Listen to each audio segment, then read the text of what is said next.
Hello and welcome to the second podcast of Heben and Zentrumgras. Hello. Let's jump right in.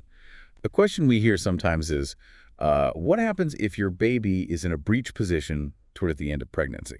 Yeah, that's a really common concern. So in the last few months, most babies, they naturally turn head down. That's the typical position for birth. Right, the head first position. Exactly. But for, maybe around 4% of pregnancies, the baby stays breech. That just means their bottom or feet are positioned downwards, closest to the cervix. Okay, so they're sort of sitting instead of head down. That's a good way to put it, yes. They're sitting. So the big question then, if that's the situation, is a natural vaginal birth still possible? Is it still an option? Yes, absolutely.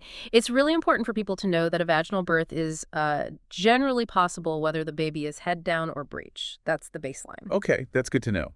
But I guess, does it make things more complicated? Is a cesarean section more likely?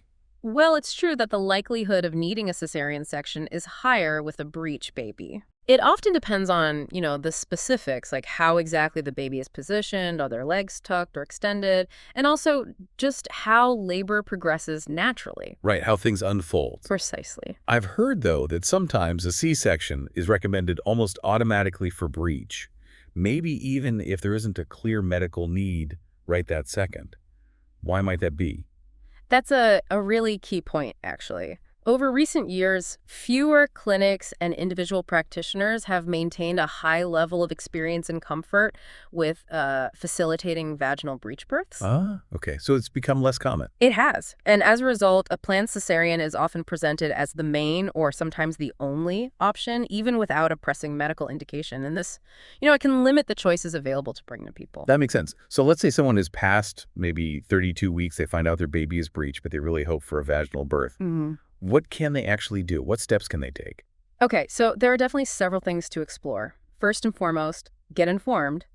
Seek multiple opinions. Multiple opinions, right. Yes. Talk to your gynecologist. Absolutely. Talk to your midwives. Often have valuable perspectives here. And if possible, try to connect with mothers who've experienced both C-sections and vaginal breech births. Hearing those real stories is powerful. Getting those different viewpoints sounds really crucial for making a decision you feel good about. It really is. And another practical step is to actively ask local birth clinics or hospitals about their policies and experience. You mean asking them directly? Yes. Yeah.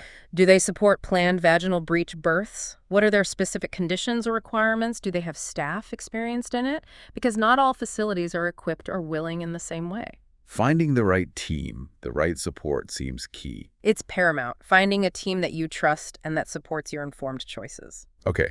Now, are there things someone can try, maybe more naturally, to encourage the baby to turn head down? Yes, there are some gentle approaches. Using gravity can sometimes help. So positions like the knee-chest position, spending some time in that pose regularly. Yeah. Also, some people explore options from traditional Chinese medicine, like acupuncture or moxibustion.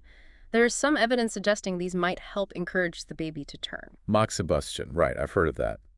And what about that procedure where a doctor tries to turn the baby from the outside? Ah, yes. That's called an external cephalic version, or ECV. ECV. ECV.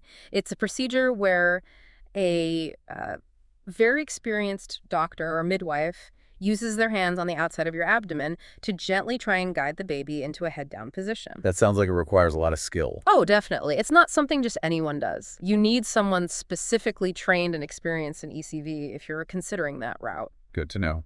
And, it's also worth remembering, sometimes babies just turn on their own, even late in pregnancy. Really? Even quite late? Yes.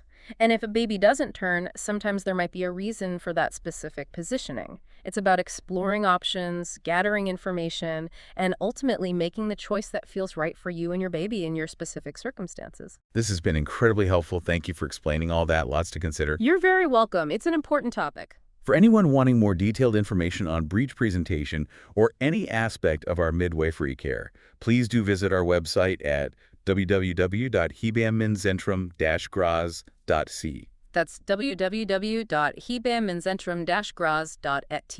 And if you found this deep talk useful, please give us a like and hit that subscribe button. It really helps us out. Please do, and make sure you join us again soon. Yes, because we're actually going to continue this conversation. Our next recording will be part 2, digging even deeper into breech presentation, so stay tuned for that.